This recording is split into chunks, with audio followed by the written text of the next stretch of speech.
ذکر کیا، ٹھیک ہے. کلاس 8 پہلے شعر میں شاعر یہ کہہ رہے ہیں بیٹا ہمیں کہ اللہ تعالیٰ کی حمد و ثنا کرنا جو ہے وہ کسی بھی انسان کے بس کی بات نہیں ہے. ٹھیک ہے، بہت مشکل ہے الفاظوں میں اللہ کی تعریف کو بیان کرنا. شاعر اس شعر میں اپنی جو ہے وہ کمزوری کا اعتراف کر رہے ہیں، اپنے ناقص علم کا اعتراف کر رہے ہیں کہ میرے پاس نہ ہی ایسا وسیع علم ہے اور نہ ہی میری سوچ میں. یہاں پہ فکر سے مراد جو ہے وہ کون سی فکر ہے؟ سوچ. جو انسان سوچتا ہے یہاں پہ اس سے مراد ہے کہ نہ ہی میرے پاس ایسا علم ہے اور نہ ہی میں ایسی گہری سوچ رکھتا ہوں کہ جس سے میں اللہ تعالیٰ کی حمد و ثنا کر سکوں. چلیں اب دوسرا شعر پڑھیے.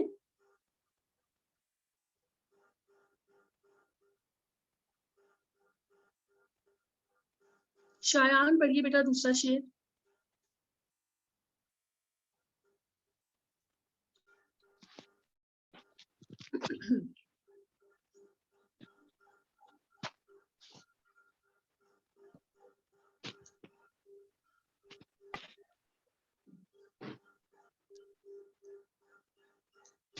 شایان بیٹا آپ پڑھیے دوسرا شعر.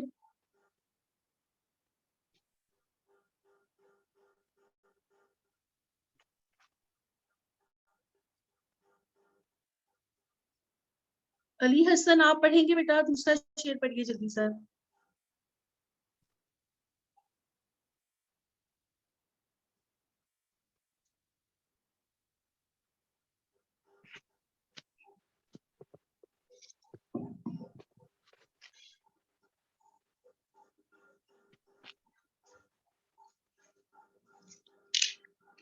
Yes.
میں حادث ہوں اور ذات تیری قدیم. ٹرانسلیٹ یہ دوسرا شعر ہے. اس شعر میں شاعر بتا رہے ہیں کہ اللہ تعالیٰ اس کائنات کی ہر چیز سے باخبر ہے، با علم ہے، اور اس دنیا میں ہر انسان کا آنا اور جانا، روزانہ جو دنیا میں لوگ آتے ہیں اور جاتے ہیں، تو یہ کیا ہے؟ یہ ہم جو ہے اللہ تعالیٰ کی بنائی ہوئی ایک چیز ہے، سمجھ لے ایک تخلیق ہے ہم. ٹھیک ہے. حادث کا مطلب ہے نئی چیز، اور قدیم جو ہے وہ اس کی ضد ہے. قدیم کہتے ہیں کسی بہت ہی پرانی چیز کو. تو ہم جو ہے وہ یوں سمجھ لیں کہ اس دنیا میں اللہ تعالیٰ کی تخلیق کی ہوئی ہم ایک چیز ہے، اور اللہ تعالیٰ جو ہے وہ اس دنیا میں ازل سے ہے اور ابد تک رہیں گے.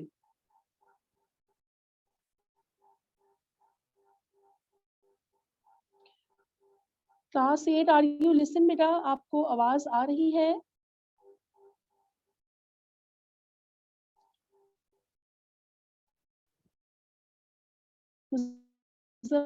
Are you listen?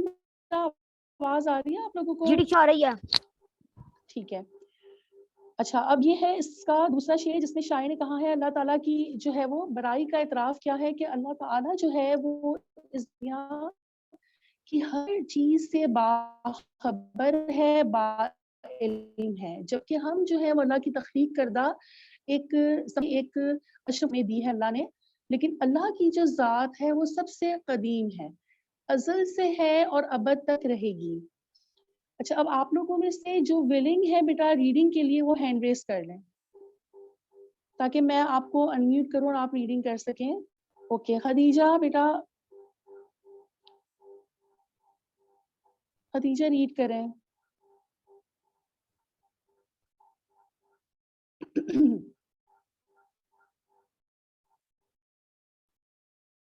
بیٹا جلدی کریں، اس طرح ٹائم بہت ویسٹ ہو رہا ہے. مکاں ہے تیرا، لا مکاں ہے تیرا، زمین ہے تیری، آسمان ہے تیرا.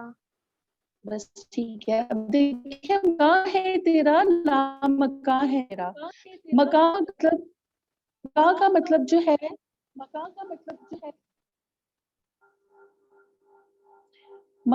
مطلب سب کو پتا ہے کہ کوئی بھی گھر، رہنے کی جگہ، اور لامکان وہ جگہ جس کی کوئی سمت نہ ہو، جس کا کوئی اندازہ نہ ہو کہ وہ کیا چیز ہے. مطلب آپ کہہ سکتے ہیں خلا. ٹھیک ہے، چاہے یہ دنیا ہے، دنیا کی جو بھی جگہ ہے، یا پھر خلا تک میں جہاں بھی آپ چلے جائیں، ہر جگہ اللہ تعالیٰ جو ہے اس کی قدرت جو ہے وہ آپ کو نظر آئے گی. چوتھا شعر اب کون پڑھے گا اس کا؟ علی حسن پڑھیے. علی حسن کے بعد طاہر آپ نے پڑھنا ہے.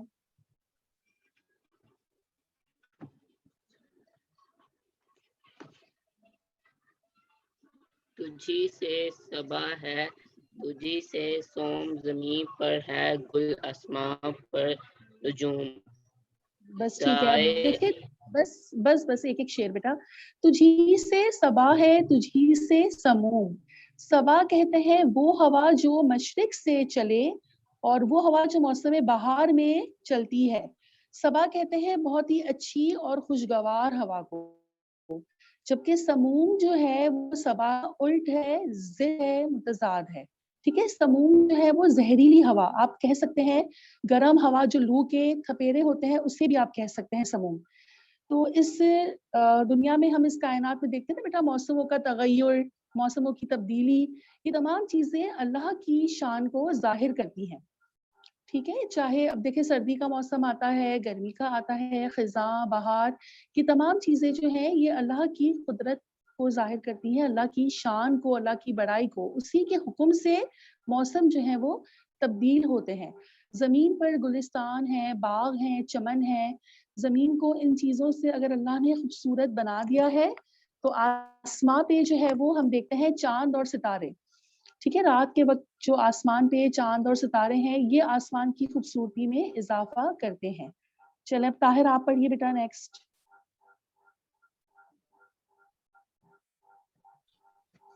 ضیائے رخ زندگی تجھ سے ہے، جہاں میں بھی بخشندگی تجھ سے ہے.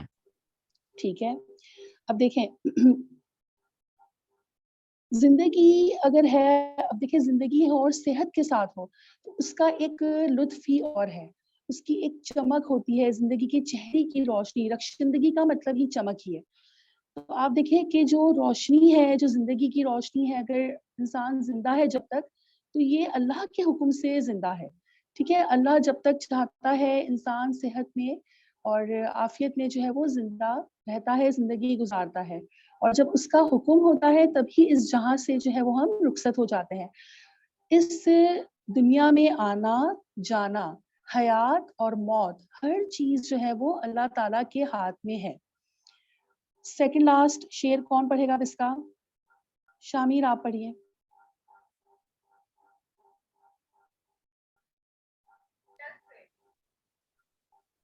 ظاہر روح زندگی تجھ سے ہے، جہاں میں بھی پڑھ چکے ہیں. اس سے اگلا والا شعر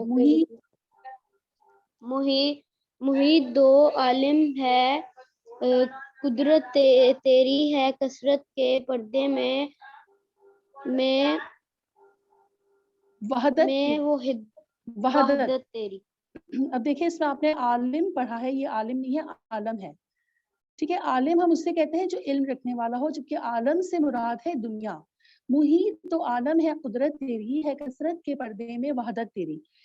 اب دیکھیں اللہ تعالیٰ کی جو قدرت ہے نا، اس نے اس پوری کائنات کا احاطہ کیا ہوا ہے. محیط کا مطلب ہے گھیرے ہوئے ہے، احاطہ کیے ہوئے ہے. دونوں جہانوں سے اللہ تعالیٰ کی قدرت ظاہر ہے، اور بے شک وہ اکیلا ہے، وہ واحد ہے. وحدت کا مطلب ہے توحید، ایک ہونا، اللہ تعالیٰ کی یکتائی. بے شک اللہ تعالیٰ واحد ہے، لیکن اس کی جو وحدانیت ہے نا وہ کثرت کے پردے میں لپٹی ہوئی ہے. اب یہاں پہ کثرت سے کیا مراد ہے کہ وہ واحد جو ذات ہے اللہ تعالیٰ کی، اس نے کتنی ہی چیزیں جو ہے وہ اس دنیا میں تخلیق کی ہیں. یہ پوری کائنات اللہ نے تخلیق کی ہے، اور اس کائنات کی ایک ایک چیز، ہر ایک ذرہ جو ہے وہ بنانے والی ذات اللہ کی ہے. تو اتنی بے شمار چیزوں سے اللہ کی وحدت اور قدرت جو ہے وہ ظاہر ہوتی ہے.